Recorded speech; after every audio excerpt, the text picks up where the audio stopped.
오늘 우리가 한번 파헤쳐볼 인물은 정말이지 극적인 모순을 가진 사람입니다. 바로 타르수스의 사울, 훗날 우리에게 사도 바울로 더 잘 알려진 인물이죠. 그의 삶은 두 개의 극단적인 자기평가가 충돌하는 그야말로 거대한 역설 그 자체였습니다. 자, 먼저 그의 첫 번째 자기평가를 한번 볼까요? 이건 그가 회심하기 전에 스스로의 삶을 돌아보면서 내린 결론인데요. 율법의 의로는 흠이 없는 자라.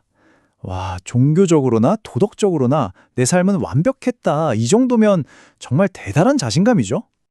아니, 그런데 놀랍게도 그는 자신을 이렇게도 평가합니다.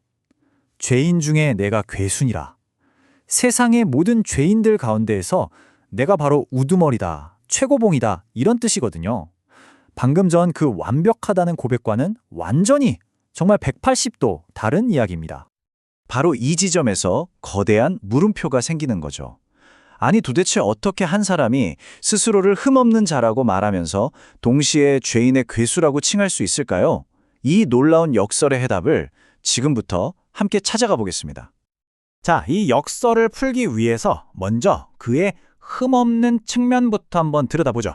그의 배경은 그야말로 완벽 그 자체였습니다. 당시 사회가 요구하는 모든 조건을 최고 수준으로 갖춘 요즘 말로 하면 그냥 넘사벽 스펙이었던 거죠. 이 스펙을 한번 보세요. 정말 입이 떡 벌어집니다. 첫째, 혈통. 이스라엘 초대 왕을 배출한 명문 베냐민 지파 출신. 말 그대로 뼈대 있는 집안이었고요. 둘째, 교육. 이건 오늘날로 치면 하버드 법대 수석 졸업생 같은 겁니다. 당대 최고의 석학이었던 가말리엘에게 직접 배웠으니까요. 셋째, 열심. 그는 자기 신념을 위해서라면 목숨도 내놓을 수 있는 그런 열정의 바리새인이었습니다. 그리고 마지막으로 국제적인 활동의 법적 보호까지 받을 수 있는 로마 시민권까지. 그야말로 완벽한 엘리트였습니다. 그러니까 결론은 이겁니다. 인간적인 노력과 훈련으로 도달할 수 있는 최고의 경지에 사울은 이미 서 있었다는 거죠. 그 누구도 그의 완벽한 이력서에 토를 달 수가 없었다는 겁니다. 하지만 말이죠. 바로 그 완벽함이 가장 어두운 그림자를 만들어냅니다. 그의 불타는 열심이 아주 아이러니하게도 초기 기독교 공동체를 향한 무자비한 박해의 동력이 되었기 때문입니다. 여기서 정말 중요한 포인트는요. 그의 박해가 단순한 증오나 악의에서 나온 게 아니라는 겁니다. 오히려 아주 철저한 신학적 확신에 근거한 행동이었죠. 그의 관점에서는 십자가에 달려 죽은 예수는 저주받은 자였고 그런 예수를 신이라고 믿는 건 끔찍한 신성모독이었습니다. 그러니까 그는 교회를 파괴하는 게 바로 하나님을 섬기는 거룩한 일이라고 진심으로 굳게 믿었던 겁니다. 그런데 여기서 정말 기가 막힌 반전이 일어납니다. 자료에서는 이걸 주권적 섭리라는 신학적 개념으로 설명하는데요.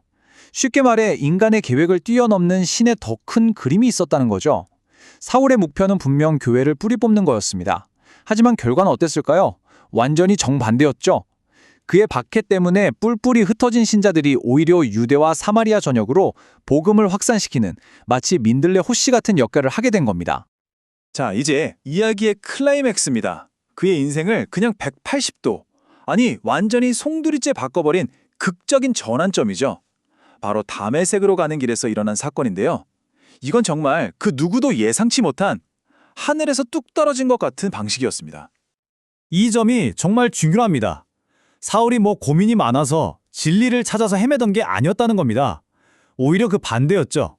기독교인들을 더 많이 잡아넣으려고 아주 그냥 살기등등하게 다메섹으로 향하던 길이었습니다. 그의 변화는 스스로의 선택이 아니라 그의 임무를 강제로 중단시킨 그야말로 저항할 수 없는 하늘의 개입이었던 셈이죠. 아니, 그럼 어떻게 사람이 그렇게 한순간에 바뀔 수 있었을까요? 자료는 첫 번째 신학적 열쇠로 불가항력적 은혜라는 개념을 제시합니다. 좀 어려운 말 같죠? 쉽게 풀어서 말하면 신의 부르심은 인간의 의지로는 도저히 거부할 수 없다는 뜻입니다. 사울의 변화가 그의 의지를 초월한 아주 압도적인 사건이었음을 설명해주는 거죠.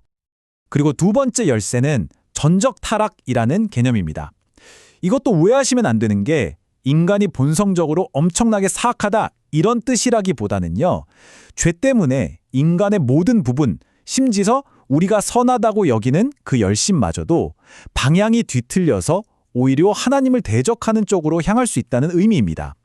사울의 그 완벽한 열심이 왜 교회를 파괴하는 폭력으로 나타나는지를 설명해주는 핵심 개념인 거죠.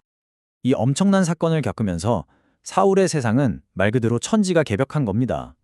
그의 가치체계와 자기인식이 뿌리부터 완전히 재구성된 거죠. 평생을 바쳐서 자랑스럽게 쌓아 올렸던 모든 것이 한순간에 의미를 잃게 된 것입니다. 그가 자신의 그 화려했던 이력서를 이제 어떻게 평가하는지 한번 들어보세요. 정말 충격적입니다. 이전에 자기 인생의 가장 큰 유익이자 자랑거리였던 그 모든 것을 이제는 해로운 것, 심지어 배설물, 그러니까 쓰레기처럼 여긴다고 말합니다. 왜냐고요? 그리스도를 아는 것과 비교하면 그 어떤 것도 아무런 가치가 없다는 걸 깨달았기 때문입니다. 자, 드디어 이 표가 나왔습니다. 이게 바로 우리가 처음에 던졌던 그 질문에 대한 아주 명쾌한 답이죠. 왼쪽을 보세요. 사울이 완벽하다고 여겼던 혈통, 이념, 열심이 있습니다. 이건 인간의 관점이죠. 하지만 오른쪽, 신학적 실상의 관점에서 보면 어떻습니까? 그 모든 것은 구원과는 아무런 관련이 없거나 심지어 하나님을 대적하는 것이었습니다. 바로 이겁니다. 인간의 기준에서 흠없는 자가 하나님의 절대적인 기준 앞에서는 최고의 죄인이 될 수밖에 없었던 이유가 말이죠. 결국 이 모든 이야기의 결론은 아주 명확합니다. 인간이 스스로의 힘으로 쌓아올리는 완벽함은 근본적인 한계를 가질 수밖에 없다는 것. 그리고 진짜 구원은 우리의 노력에 대한 보상이 아니라 전적으로 주어지는 선물, 즉 은혜라는 것입니다. 자, 이제 마지막으로 이 질문을 한번 던져보면서 마무리할까 합니다. 만약 인간의 가장 선한 의지와 최고의 노력이 오히려 하나님을 대적하는 끔찍한 결과로 이어질 수도 있다면 이것은 우리가 은혜와 노력의 관계를 어떻게 다시 생각해야 하는지에 대해 아주 깊은 성찰을 요구하고 있는 건 아닐까요?